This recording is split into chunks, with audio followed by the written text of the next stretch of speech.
Universidade de Guarulhos, e venho perante este eclésio, nesta tarde, falar em nome do Ministério Público.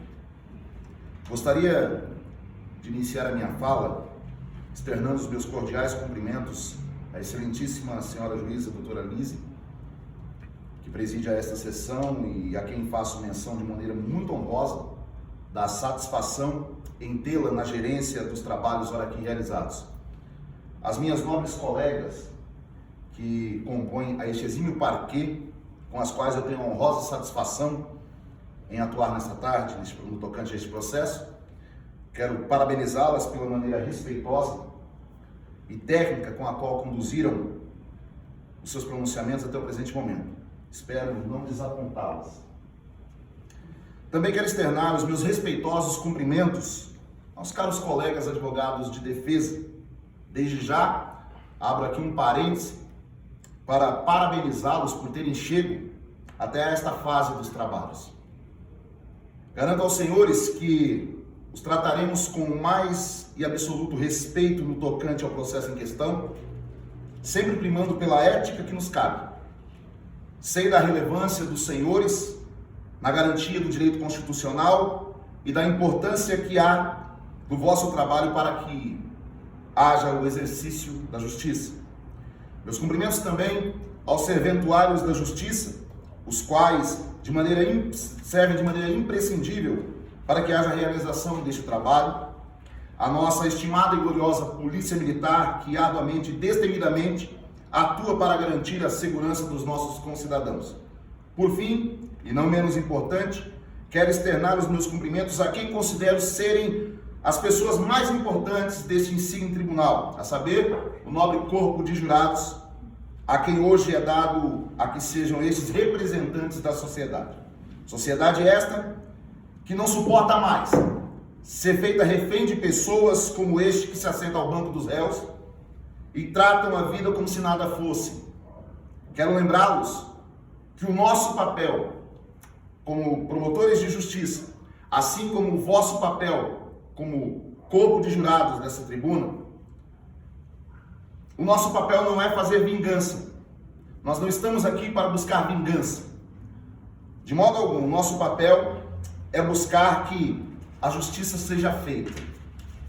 Que Deus nos ilumine, a fim de que nós possamos expor os fatos, sem que pareçamos algozes.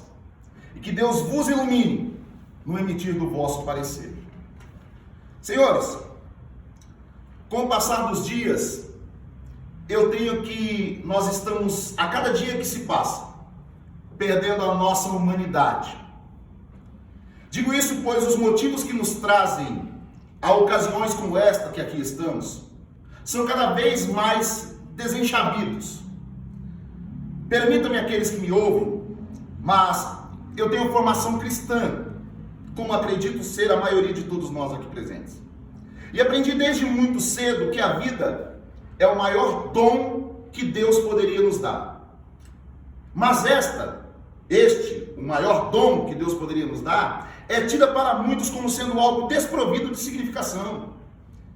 Recordo-me dos preciosos ensinos que obtive ainda na minha infância, de que nas Sagradas Escrituras o grande mestre, Senhor Jesus, nos deu como sendo o segundo maior mandamento das Escrituras Sagradas, o amor ao próximo. E deu-nos como parâmetro e elemento aferidor para que pudéssemos praticar esse amor, o amor demonstrado para com si mesmo, com si próprio. Quando ele disse que nós deveríamos amar o nosso próximo como amamos a nós mesmos, referências estas das Sagradas Escrituras, no Evangelho segundo nos escreve Mateus, capítulo 22, versículo 39.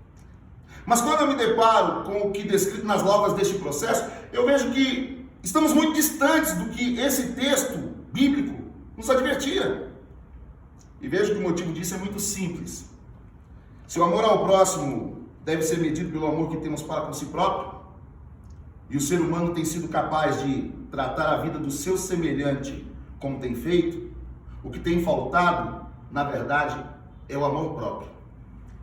É impossível amar o próximo se me falta amor a mim mesmo. Faço menção do que dizia em Palomênio, quando ele diz: todos os direitos partem do direito de viver. Pelo que, numa ordem lógica, o primeiro dos bens, de todos os bens jurídicos tutelados, o maior de todos eles, é a vida. A vida é, portanto, o bem jurídico mais importante, e assim o trata o Código Penal brasileiro, que inicia a sua parte especial elencando a vida como o principal bem jurídico. Ante o exposto por minhas colegas, e julgo ser excusável ocupá-los com a repetitiva descrição dos fatos de modo detalhado, peço aos presentes que me atentem por alguns minutos. Prometo não ser enfadonho, mas eu gostaria de fazer algumas considerações que julgo serem importantes no tocante a este processo. O caso em apreço, qual trazemos perante a vossas senhorias, trata-se de um crime de tentativa de homicídio, advindo da comarca de Recife, Pernambuco, o qual, escorado pelo artigo 121, parágrafo 2º, incisos 2 e 4, concomitante ao artigo 14, inciso 2º, ambos do Código Penal brasileiro, pesa em desfavor ao acusado senhor Cleiton Herculano da Silva a acusação de ter atentado contra a vida do senhor Rômel Cavalcante de Albuquerque por motivo fútil e valendo-se de meios que impossibilitasse a defesa da vítima. Consta nos depoimentos tanto da vítima, nas páginas 23 e 24 do processo, quanto também no depoimento das testemunhas, encontradas nas páginas 25 a 35, que no dia 5 de novembro de 2010, abro um parênteses para recordá-los desta data, uma sexta-feira, final de uma semana, por volta das 16 horas e 30 minutos, estando a vítima acompanhada de seu genitor, o senhor Robério Cavalcante de Albuquerque, e de seu tio, o senhor Melquisedeque Ferreira de Souza, foram estes ao bar do senhor Renato, local este próximo da residência da vítima, como descreve as folhas 23 do processo. Ocorre que no mesmo local encontravam-se o acusado, o senhor Cleiton Herculano, e outros dois rapazes, a saber, um por nome Saulo e outro por nome Luan, ambos menores, conforme descritos nas laudas, nas páginas 30 do processo, e a senhora Eliane, apelidada de Nena, mãe dos menores, que num determinado momento iniciaram estes uma discussão, e o senhor Cleiton, por ser uma pessoa já conhecida nas redondezas pela má fama de ser agressivo, violento, covardemente, como já fora dito, desferiu um tapa contra o rosto da senhora Eliane. Isso está amparado, esse depoimento e essa declaração e essa afirmativa, nas páginas 32 do processo. Tendo em vista o acontecido, o senhor Melquisedeque, tio da vítima, tentou apaziguar a situação por se inconformar com uma agressão, já dita anteriormente, injusta e covarde por parte do senhor Cleiton. Ele tenta apaziguar a situação sendo confrontado pelo acusado. Momento esse em que a vítima, ao ver o seu tio sendo confrontado e desfavorecido diante da situação, conhecendo já a fama do senhor Cleiton nas redondezas, por morarem todos na mesma região, certamente uma desvantagem, acredito, por idade entre o senhor Melquisedeque e o senhor Cleiton, a vítima tenta ajudar o tio. O acusado, sem nada dizer, ele sai e vai até a sua casa. Pega uma arma, retorna para o bar. Chegando ao local, efetua um disparo para o alto, certamente para causar pavor aos presentes, e logo em seguida efetua um disparo na direção da vítima. Disparo esse que atinge seu tórax ao lado direito, como mostra o exame traumatológico. Ele não dá nenhuma chance de defesa à vítima. Covardemente, efetua um disparo, a vítima com o tiro cai no chão, num gesto de desumanidade clara, o acusado parte na direção da vítima já ferida e no chão e chuta por 2 vezes. Ora, uma pessoa atingida por um tiro, caída no chão, ainda agredida com chutes e pontapés pelo seu agressor, que não satisfeito do que havia feito, se posiciona sobre a vítima e mira na sua cabeça, disparando mais uma vez contra a vítima indefesa. Por sorte, a arma, usando o termo, pinou, falhou. O tiro não foi efetivado com sucesso. O tiro não sai. Agora pergunto, diante do aqui narrado até então, vemos ou não que havia por parte do acusado a intenção de obter como resultado a morte da vítima? Digam-nos, senhores que avaliam esse caso, esse processo, os senhores advogados de defesa, que certamente tentarão tirar a existência do que nós compreendemos ser o ânimos necandi, dos fatos. Há ou não há a intenção de matar quando você se posiciona sobre alguém já ferido no chão, tendo este sido agredido a chutes e pontapés, também ser mirado sobre a sua cabeça? Quem atira na cabeça, senhores, não atira para ferir.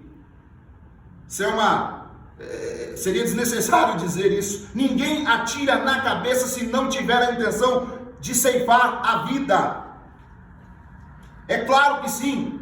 É claro que havia por parte do acusado a intenção de ceifar a vida da vítima, ou seja, ele está presente mais do que claro o ânimos necandi, e é exatamente a existência do ânimos necandi no ato que o diferencia desse tipo de conduta de todos os demais no tocante ao crime contra a vida. O acusado, ao sair do bar, ele não foi para sua casa com o intento de dar por encerrada a discussão.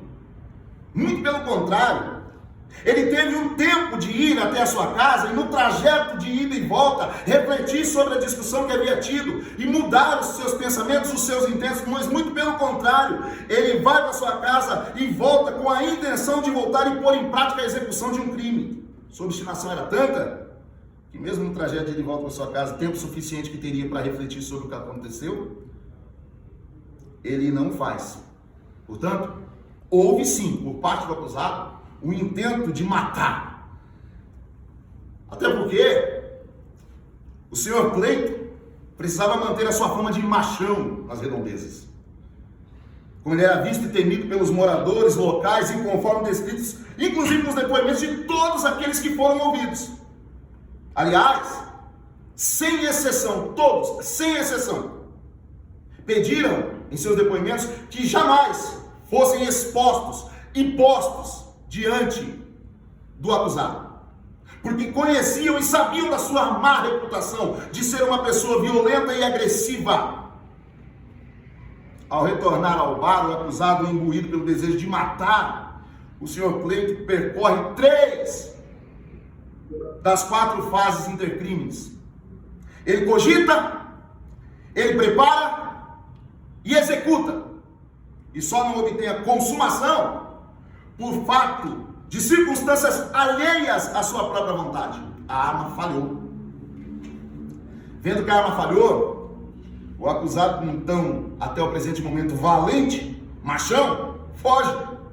Permita-me fazer menção aqui de um grande intérprete da música popular brasileira, que no final da década de 80 gravou uma música em que ele dizia a seguinte expressão: você com revólver na mão é um bicho feroz. Sem ele, anda rebolando e até muda de voz. Me pergunto, se a arma não tivesse pinado, qual seria o tamanho da desgraça que seria causada pelo acusado naquele bar? Não teria ele também tentado contra a vida do tio da vítima? Ou quem sabe até mesmo contra a vida dos menores e da sua genitora? Portanto, queridos senhores, diante de todos os fatos aqui expostos, não há dúvida de que o senhor Cleiton Herculano da Silva é um indivíduo altamente perigoso à sociedade. E é cabível, portanto, aqui o indúbio pró-societário. E que deve, por conta disso, ser retirado do convívio social, a fim de que possa, se é que é possível que isso aconteça a uma pessoa de sua índole, ser reabilitado. Encerrando as minhas palavras, me dirijo respeitosamente ao nobre corpo de jurados e peço que, quando indagados acerca do vosso parecer em relação ao que deve ser aplicado na resolução do mérito, votem pela condenação do senhor Cleiton Herculano da Silva pelo crime de tentativa de homicídio contra a vida do senhor Romeu Cavalcante de Albuquerque, ancorado pelos artigos 121, parágrafo 2º, incisos 2 e 4, motivo fútil e recurso que impossibilitou a defesa da vítima, concomitante ao artigo 14, inciso 2º. Meus sinceros agradecimentos a todos que me ouviram até este momento. Muito obrigado a todos. Uma ótima tarde.